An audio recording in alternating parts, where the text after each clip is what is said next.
basa-basi. Biar nggak basi. Pendengar dan pemirsa, bukan basa-basi PR SSNI Jawa Barat. Kita kembali akan ngobrol dengan Pak Jamal, Dr. Jamal SH.M. Hum. Mungkin itu lengkap dengan titelnya sesuai dengan ijazahnya dan akte kelahirannya. Akte kelahiran nggak ada gelarnya. Oh, nggak ada gelarnya ya? Di ijazah. Di KTP ada nggak gelarnya di KTP? Ada ya? Karena terpaksa itu ada ceritanya lagi itu panjang. itu behind the scene itulah ya. Ini Pak Jamal, yang sedang diributkan sekarang itu adalah keberadaan Undang-Undang Hak Cipta itu kan ya. Undang-Undang Hak Cipta di Indonesia itu kelahirannya. Kenapa Indonesia ada Undang-Undang Hak Cipta? Itu sejak kapan sebenarnya itu? Kemudian yang dimaksud dengan hak cipta itu apa? Wow, oke. Ya, ada kapan di Indonesia mulai ada Undang-Undang Hak Cipta, dan sebenarnya hak cipta itu apa sih gitu? Apakah kalau saya buat amplop seperti ini gitu ya, itu juga itu semua, ya itu kira-kira apa? Yang ini yang perlu kita masyarakat pahami, karena Pak Jamal adalah spesialis di bidang itu. Ya, emang nggak Pak Jamal? Oke, makasih. Kita ngomong hak cipta aja tapi ya. hak cipta itu bagian dari hak kekayaan intelektual kan? Oh, ya. Jadi kalau di hukum perdata, kitab undang-undang hukum perdata, saya sebetulnya tidak ingin mengatakan kitab undang-undang hukum perdata, tapi umum mengatakan begitu, saya ikut. Yang benar harusnya BW Indonesia. Ya. Jadi bahasa Belanda itu ya? Karena ya aslinya masih, itu kan terjemahan yang ada di kita. Betul. Nah jadi di BW itu kita kenal hukum benda. Pak Erwin juga pernah pendidikan hukum ya, pasti ingat ya. Ada hukum benda. Betul. Nah hak cipta itu kategorinya itu dalam struktur hukum itu intangible asset, itu benda tak berwujud. Jadi abstrak.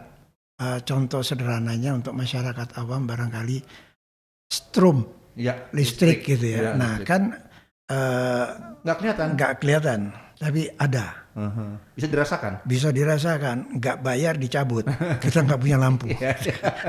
Jadi nggak bisa cas handphone. Dan itu masuk kategori benda. Nah dari kapan itu ada? Sebetulnya Indonesia punya hak cipta itu pada waktu kita dijajah Belanda. Jadi masih zaman penjajahan. Masih zaman penjajahan Belanda. Hak cipta ya. Kalau haki-haki yang lain ada 7 rezim haki, kita bicara kesempatan lainnya. Kita hak cipta aja. Jadi Belanda dulu sebagai komunitas Eropa ya meratifikasi ada perjanjian internasional pada waktu itu yang disebut Bern Convention. Nah Belanda meratifikasi. Kemudian karena Belanda koloni menjajah kita. Kan Indonesia koloni Belanda ya? Indonesia koloni Belanda. Jadi itu diterapkan di Indonesia. Nah jadi kalau ditanya kapan ada, sudah sejak lama. Cuman memang Indonesia pernah keluar dari Bern Convention, ada pertimbangan politis, kepentingan nasional lah ya. Jadi keluar, tapi akhirnya kemudian bergabung kembali.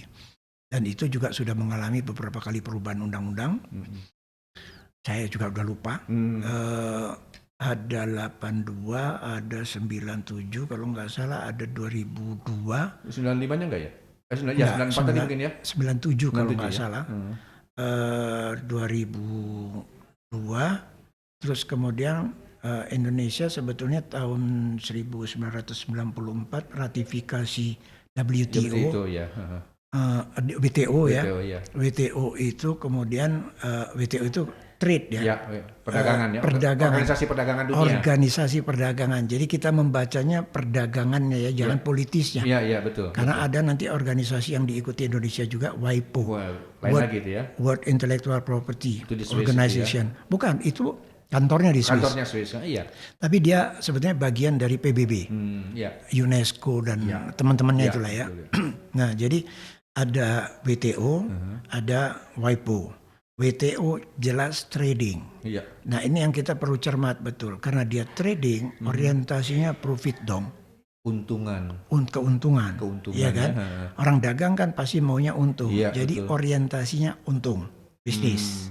Itu kaitan dengan hak cipta tadi ya berarti ya? Iya, iya. Sebetulnya Orientasinya bisnis. semua haki pasti orientasinya bisnis. Oke. Karena ada 7 rezim, tapi kita bicara khusus hak Satu cipta ya, aja. hak cipta ya. Jadi dia tadi itu ya profit, keuntungan. Iya. Nah, lalu pertanyaannya tadi setelah kita ikut tadi itu bergabungnya terakhir sekarang kita ikut di hak cipta itu yang terakhir itu nomor 28 tahun 2014. 2014 ya. 14. Yang terakhir itu ya. Yang terakhir yang sekarang berlaku itu Sekarang ya. berlaku. Nah, jadi kalau ditanya kapan adanya sudah lama sekali sejak zaman Belanda. Iya. Nah, tapi mengalami beberapa kali perubahan. Kemudian tahun 94 ratifikasi TRIPS. TRIPS itu Trade Related Aspect of Intellectual Property. Lagi-lagi urusannya dagang. Trade. ya. Ya, jadi cara berpikir kita berpikir hukum, tapi hukum dagang. Bisnis. Gitu ya. Iya. Nah, kalau kita ngomong hak cipta harus di situ pemikiran kita ya. Jadi jangan terlalu lebar sampai nanti ke ke penjara, walaupun ada ketentuan pidananya ya. Nah, jadi kita batasi. Betul. Jadi dari situ berlakulah sekarang ini undang-undang yang 28 2014 Undang-undang hak cipta itu. Undang-undang hak cipta. Nah, kalau pertanyaannya hak cipta itu apa? Saya nyontek dulu. Takut salah itu karena terkait dengan bunyi undang-undangnya. Itu di Undang-Undang 28 2014. Undang-Undang 28 2014 dikatakan hak cipta adalah hak eksklusif pencipta yang timbul secara otomatis berdasarkan prinsip deklaratif setelah suatu ciptaan diwujudkan dalam bentuk nyata tanpa mengurangi pembatasan sesuai dengan ketentuan peraturan perundang-undangan. Jadi kalau kita baca kan cuma begitu ya. Itu naskah di undang-undang. Naskah di undang-undang. Okay. Jadi kalau kita membaca dengan Google, maka selesai sampai situ. Iya kan? Padahal persoalannya nggak di situ. Tidak hanya segitu. Tidak hanya segitu. Jadi hak cipta itu jelas hak eksklusif. Eksklusif itu khusus dia eksklusif. Saya pinjam istilah ya, itu monopoli. Seluruh dunia menentang monopoli kan.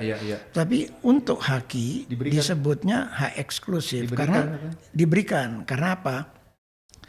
Haki itu diperoleh dengan perjuangan penelitian sekian tahun atau sekian apa, atau mungkin boleh jadi nggak dalam waktu lama tapi ditemukan begitu ya sesuatu begitu ya. Atau dikreasi, kalau cipta itu urusannya dengan kreativitas. Jadi bisa saja orang terinspirasi sesuatu, terus kemudian dia mau munculkan itu. Dengan demikian saya mau mengatakan hak cipta itu kalau hanya ide, dia nggak dilindungi. Bukan hak cipta. Tidak masuk hak cipta ya? Tidak masuk hak cipta. Kalau hanya baru ide saja. Baru ide. Supaya jadi hak cipta, maka dia harus diwujudkan. Bentuknya apa? Terserah apapun. Apapun intouchable bentuknya. atau semuanya intouchable, semuanya tetap ya? intouchable. Tadi misalnya listrik, enggak, saya bawa ke Undang-Undang 28 tadi 2014 itu misalnya lagu. Musik ya. Musik.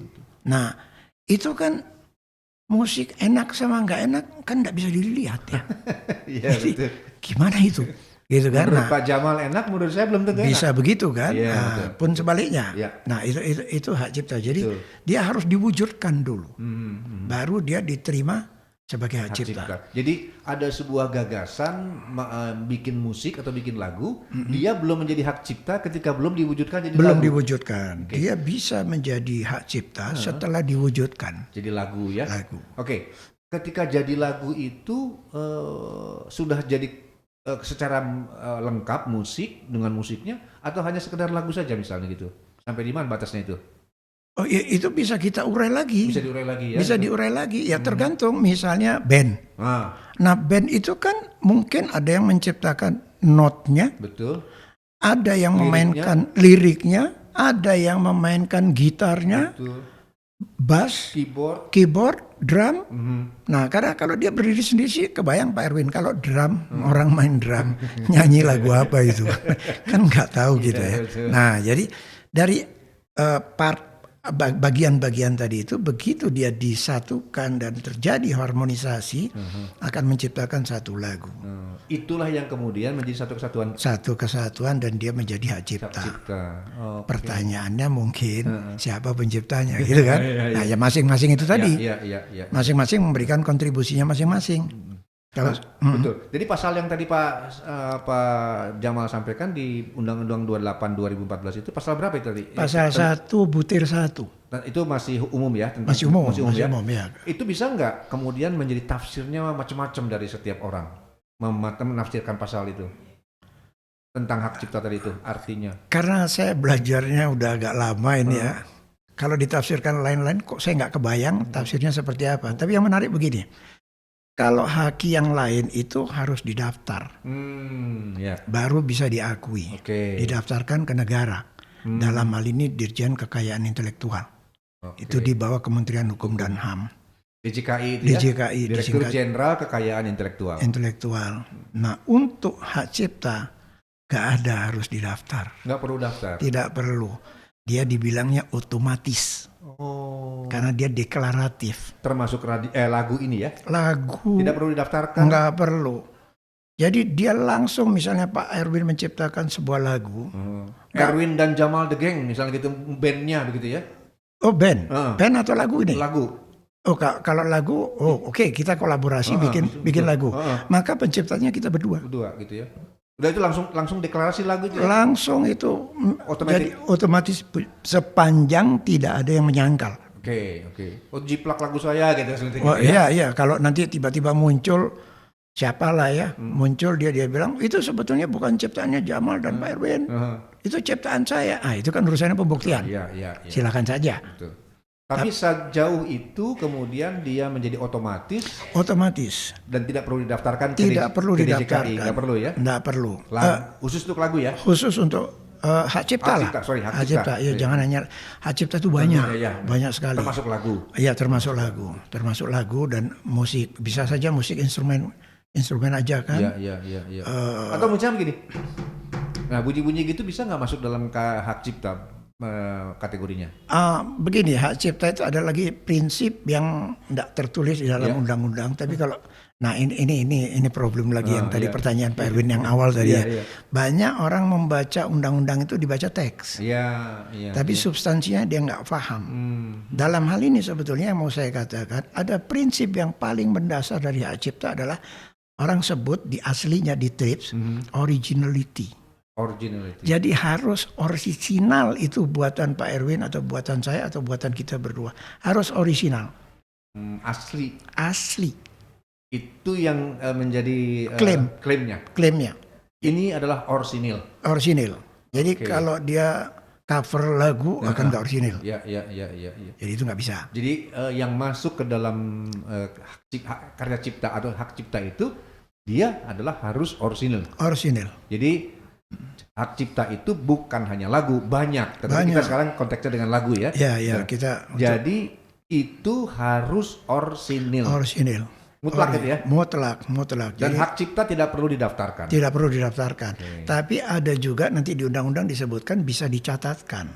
Bukan didaftarkan, tapi dicatatkan. Ada fungsinya. Di mana dicatatkannya itu? Maksudnya, di Dirjen KI bisa aja kita catatkan itu membantu bukti kepemilikan, membantu. Ini menarik karena begini, banyak pencipta lagu yang nggak mengerti hal ini ternyata bisa dicatatkan di Direktorat Jenderal Kekayaan Intelektual. Jadi mungkin banyak juga yang sekarang ini belum tahu. Sebenarnya bisa itu kan dicatatkan di Direktorat Jenderal Kekayaan Intelektual. Lagu ciptaan kita ya, betul. Yang orisinil tentu saja. Itu mutlak itu harus orisinil. Jadi ini bukan lagu saja. Misalnya yang lain juga ciptaan yang lain juga ya.